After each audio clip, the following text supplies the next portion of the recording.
ইরানের হামলা ইসরায়েলের কতটা ক্ষতি করেছে তার সামান্য কিছু অংশ প্রকাশিত হয়েছে। ধ্বংসযজ্ঞের এই চিত্র ইসরায়েলের তেল আবিব এবং বেইত শেমেশ শহরের, যেখানে ইরানের ভয়াবহ মিসাইল হামলায় অন্তত 10 জন নিহত এবং অসংখ্য মানুষ আহত হয়েছেন। বেশিরভাগ ইরানি মিসাইল ইসরায়েলের আকাশ প্রতিরক্ষা ব্যবস্থা আটকে দিলেও যে কয়টি মিসাইল মাটিতে পড়েছে তাতেই এই ভয়াবহ ক্ষয়ক্ষতি হয়েছে।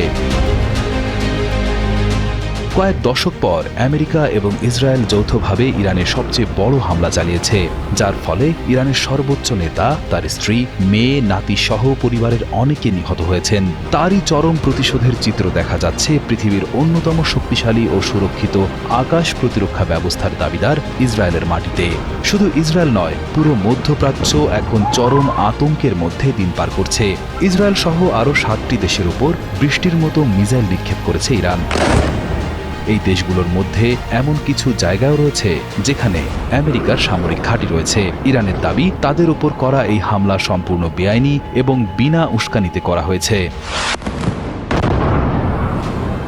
ইরানের এই পাল্টা হামলার সবচেয়ে ভয়ঙ্কর রূপ দেখা গেছে ইসরায়েলের বেইত শেমেশ এবং তেল আবিব শহরে।